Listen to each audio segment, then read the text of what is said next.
So I had a friend who was working in construction. У меня был товарищ, который работал на строительстве. And he was remodeling apartments, homes. Он переделывал дома, достраивал их. So one day I had a task to fix something in a multi-story building at the top in the attic. И как-то у меня он дал задание, там нужно было что-то починить в многоэтажном доме и на самом верху. Attic. На чердаке. So I was alone by myself, so I brought my tools and a ladder and I climbed the steps. Ну, я был один, я собрал все инструменты, которые у меня видел, взял лестницу и... So I got to the top of the stairs and there was the hatch in the Я поднялся, ceiling. значит, на самый верх, и там был такой люк в этом.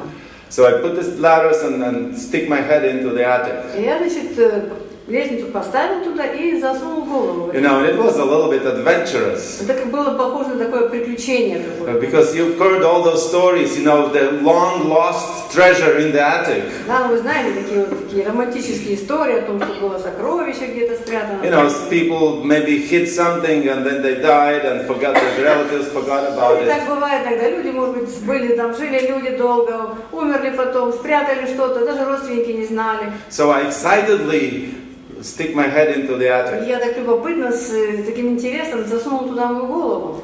Well, first thing that I noticed was very, very dusty. Первое, что я заметил, это она была очень-очень пыльно. There was a layer of dust accumulated for years. Ну, там был слой пыли, который собирался там годами. Which was mixed with the droppings of rodents. Который был смешан... Droppings of rodents, mice and rats. Ну да, там были следы пребывания мышей, это все было смешано с пылью. And some birds. Ну там птицы тоже летали, оставляли там свои, значит, следы. The other thing I noticed was very hot there. Там было очень жарко. Это второе, что я бросала, это было But очень worst of all, it was a very low attic. I couldn't stand up there. И, во-первых, это же он чердак невысокий, там я мог едва там встать, не мог по весь рост встать. So my enthusiasm kind of went down a little bit. Так что мой энтузиазм стал потихонечку падать. And then the other problem that was I noticed that the roof was kind of sloping down to the edges of the building. Ну еще заметил, что крыша была так с таким наклоном сделана, так что к концу, к концу, значит, своего, где она соприкасается с домом, она была совсем уже. But the problem spot was at the edge of the building. А проблема была именно как раз на краю. So, well, I didn't think much, so I started. I had to go on my knees and I just started crawling towards the side. Я, недолго думая, просто стал на четвереньки и стал ползти к этому месту. And then it got lower and lower. Становилось все меньше и меньше и меньше. And the roof kind of pressing on my head and the back. Крыша начала уже давить на мою голову и на спину. Fortunately, I found a way to crawl between two trusses so that you know they gave me more space. И я нашел там место между двумя балками, чтобы это было можно было протиснуться там. And then I started thinking some strange thoughts started creeping in my head. What if I get trapped here? И у меня начинают мысли тревожные появляться. А вдруг я как в ловушку попаду сюда? What if I you know it gets too tight and I can't crawl anymore? Становится все меньше и меньше это расстояние, вернее, пространство. But then I thought, you know, but anytime I can turn around because when I decide, I just have to decide what is far enough, and then I just turn around, and that's it. Я все время поглядывался и думал, насколько же далеко я смогу туда протиснуться, и подумал, что уже хватит. No. You can always decide to turn around. До такого места, где ты еще сможешь повернуться, развернуться обратно. So I kept crawling, and in the end, I was kind of bulldozing on my belly through the dust and the droppings. Я продолжал ползти, в конце концов, я уже как-то там добрался на животе до этого места. No, I didn't get there yet. Просто на то место, которое можно было доползти. At one point, I decided this is far enough. На этой точке я уже решил, нет, дольше не стоит уже мне ползти. I thought there is no way I can get to the problem Я если spot. добру туда, я уже не смогу развернуться обратно. So I thought this is a time to turn around. Я понял, что этот момент уже когда нужно возвращаться обратно. But to my horror, I did realize that I can't turn around because I was crawling between the two rafters, two trusses. Ну, к моему сожалению, я понял, что я между двумя балками полз, я вообще не смогу повернуть обратно. And I felt the cold sweat. И у меня холодный пот появился. I thought, what's gonna happen? But then I said, no, I can back up. И я сначала испугался, потом подумал, нет, я же все-таки могу как-то обратно поползти. And I started crawling back Я стал ползти обратно. until my clothing got caught on something and I couldn't. И когда моя одежда за что-то зацепилась, я больше не мог уже двигаться. So now I was in trouble. Тогда я уже попал. And I was alone there, remember? И это было не... I was alone. И он был один там, самое главное. And then at a time like that, the strangest thoughts enter your mind. И в этот момент интересные, странные мысли приходят в голову.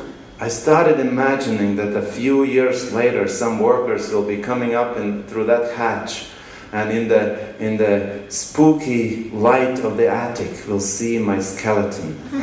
Мне уже начало мерещиться, что через какое-то время, пройдет много времени, как кто-то на этот чердак еще придет и увидит там мой скелет уже. And I could almost feel the mice starting nibbling on my toes. И я уже почувствовал, что мои пальцы начали уже дрожать, холодеть. Have you ever been in a situation like that? Вы когда-нибудь были в таком состоянии? Maybe not in the attic, but maybe in life situation. Ну, может быть, не на чердаке, но в таком ситуации в жизни. That you feel that there is no way out. Когда вы чувствуете, что нет обратного пути. You've got in a trap. Вы попали в ловушку. Well, obviously, my friend came and helped me out, so that's why I'm preaching today here. Я проповедую здесь, потому что мой товарищ все-таки пришел туда и помог мне. And my skeleton is not lying there in the attic. Там нет лежащего. But how do you feel when you get in a situation in life when you see that there is no way out?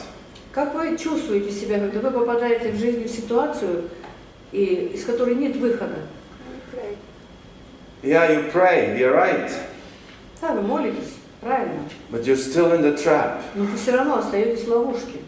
And maybe for a long time, and you keep praying, and you're in a trap. Может быть, вы долгое время молитесь, и вы остаетесь в ловушке. This whole world, in a way, is like that trap. Вы знаете, весь мир в каком-то смысле находится в этой It's a broken world, and you're caught in the middle between two rafters, and you can't turn around, you can't back away. В каком-то смысле мы все находимся в этой ловушке. Мы не можем ни повернуться, ни вернуться обратно. Now, in the Bible, there is a story that illustrates how we are caught. И в Библии есть история, которая иллюстрирует, как мы были пойманы в эту ловушку. And that is the slavery in Egypt. Это история о рабстве в Египте. And the children of Israel were slaves to Egyptians.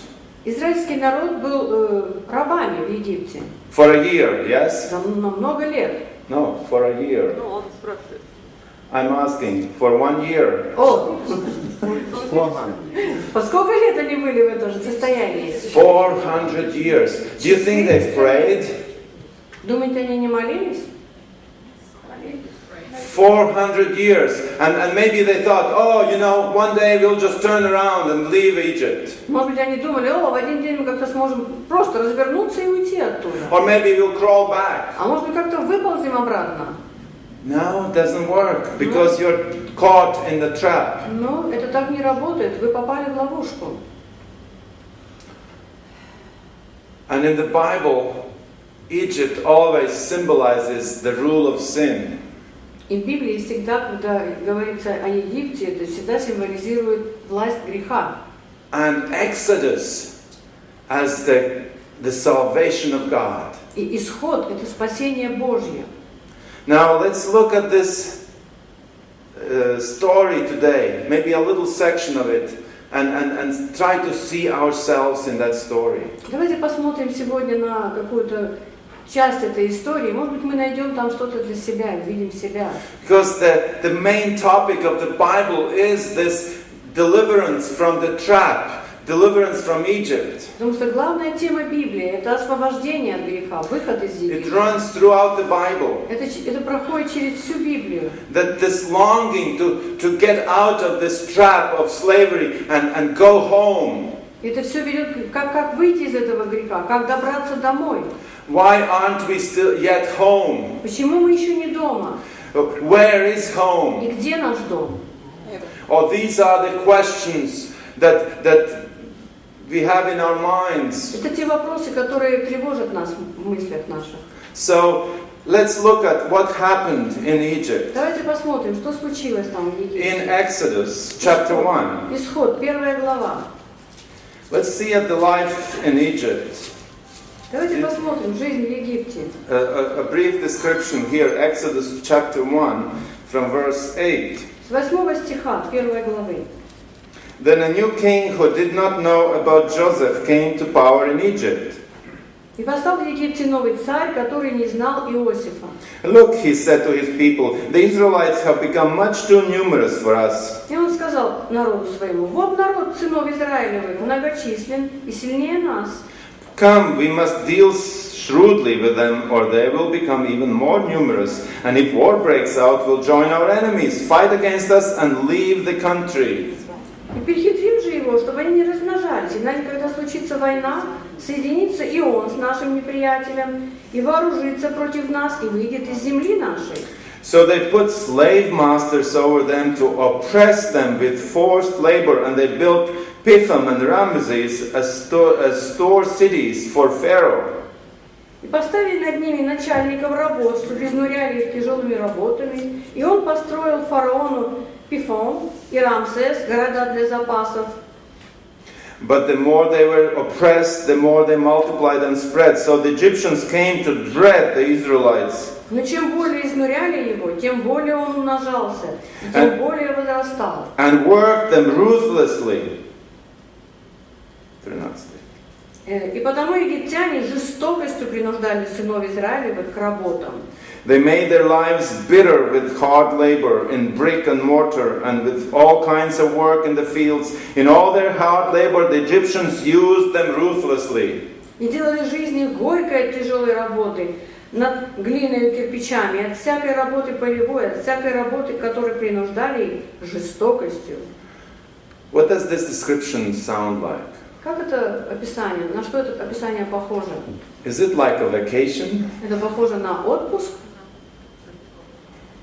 The words, the key words here in verse 10, they couldn't leave the country. They had slave masters. И вот 10 стих говорим о том, что они не могли покинуть. They were oppressed. Они были притесняемы. Forced labor. Тяжелой работой, изнурительной работой. They were worked ruthlessly. И они очень тяжело работали. Their lives were bitter. Жизнь была очень горькой и жестокой. Now, what does it sound like? На что это похоже? Как это звучит? How about your life? Does it sound anywhere close Чем-то это напоминает? what your life is? Work. Okay, well, the outward, yes, work, and sometimes we start hating the work that we do. But how about work towards being good? I mean, attempts to make yourself better. Ну, это мы иногда думаем просто о обычной работе, которую нам не хочется делать, устаем. А как о том труде, который мы как бы трудимся для того, чтобы сделать себя лучше? Don't we sometimes get tired? Бывает ли, что мы устаем от этой работы? Don't we feel like we have a taskmaster? Иногда думали вы, что у нас есть какое-то задание, кто-то стоит над нами? Don't we feel oppressed? Не чувствуем ли мы притесненными? And most of all, doesn't it feel like forced labor? Может быть, иногда это похоже на насильный труд? Принудительный труд, да, насильственный, да. Are we still in Egypt? Может быть, мы еще в Египте? Or are we traveling in the wilderness? Или мы еще путешествуем по пустыне? Or are we in the promised land? Или мы уже в земле обетованной? Where are we? Где мы? What do you think? Как вы думаете? I mean, that is an individual question because obviously we might find ourselves all over the place. Это не просто какой-то индивидуальный вопрос, потому что Yeah. мы можем быть в разных ситуациях. Now, Egypt, you know, we can be at the same time in Egypt and in the wilderness. В одно In и a то же sense. время мы можем иногда быть и в Египте, и в пустыне. Yeah, I'm sorry. Let's look at some of these aspects of these Давайте посмотрим experiences внимательно на and how it эти аспекты. applies to our И lives. как это можно применить к нашей жизни. In one sense, Egypt can describe an unconverted life. В каком-то Yeah? смысле Египет может описывать как бы жизнь необращенного человека. Yeah, because that's how it feels when the person doesn't know God. He's like a slave to sin. Ну, это иногда можно сказать, что человек, который не знает Бога, он как бы раб греха. Wouldn't you agree? Согласны?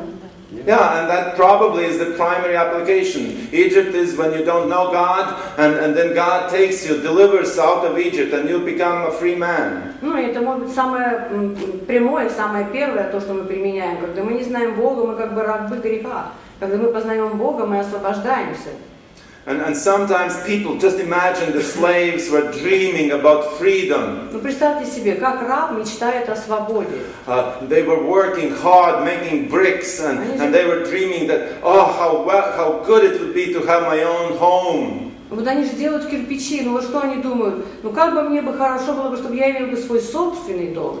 And maybe I could have a field that I could work. Или я, может быть, мог бы иметь бы поле, на котором я мог работать. And supply for my family. И обеспечение для моей семьи. And then God took them out of Egypt. И вот Бог выводит их из Египта. But Egypt can be also not only sin, but maybe we who are saved by God, we can still find ourselves in Egypt. Но иногда это не только о грехе, мы иногда уже как бы освободившись от греха, все равно можем чувствовать себя где-то в Египте. How about if we have a habit that we can't get rid of? Может быть, есть какая-то привычка, от которой мы не можем избавиться.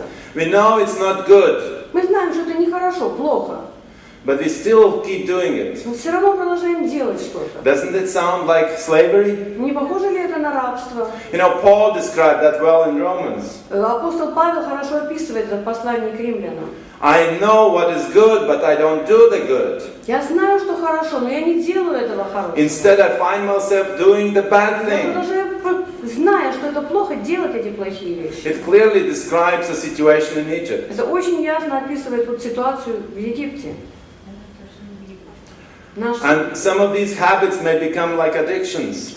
Может быть, какие-то привычки становятся уже зависимостью. Да. Let me give you another aspect. Вот to еще Egypt. один аспект.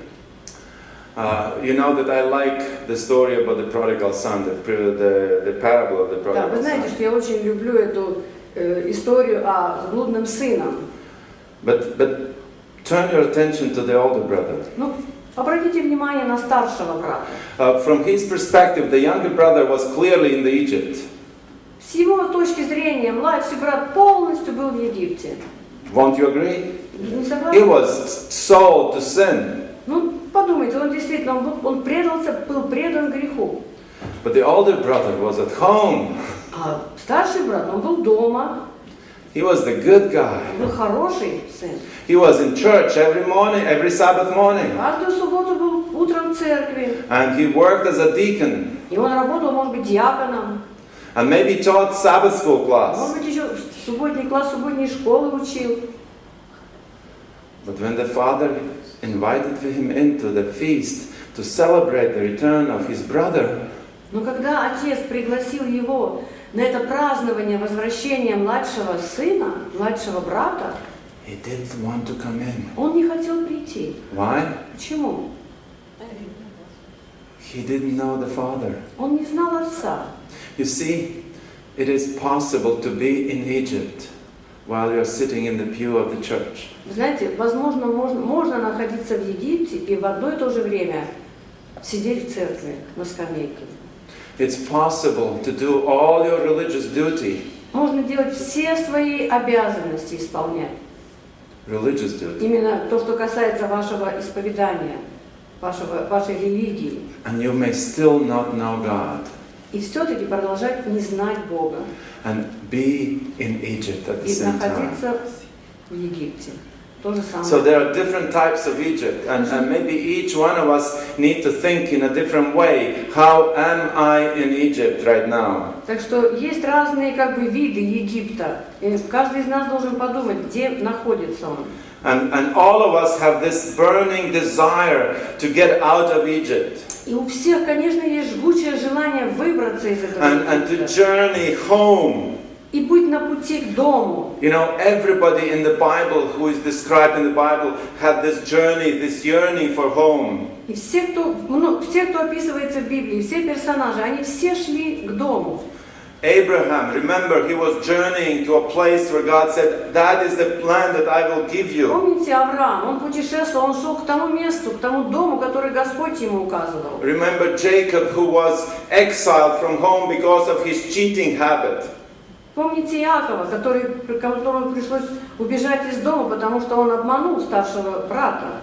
And then he came home. И он вернулся домой потом. And then Exodus that we're talking about. Это был исход, о котором мы говорим. And then remember the Israelites went to Babylon in exile and then they came home. И помните потом, израильский народ был, опять же, находился в Вавилонском плену, и потом должен был возвращаться домой. We are all longing for home. Мы всегда ищем, ждем этого дома. But home sometimes is very elusive.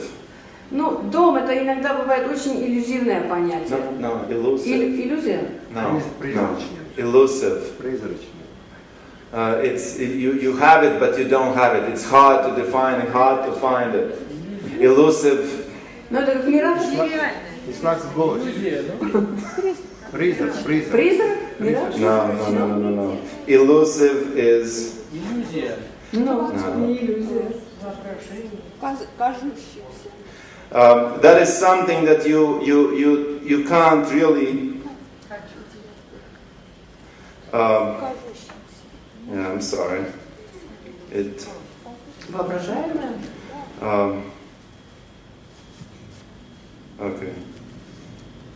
Неуловимый. Неуловимое что-то. Запомни это слово. See, because what is home? Что же такое этот дом? See, the sister here said it's heaven.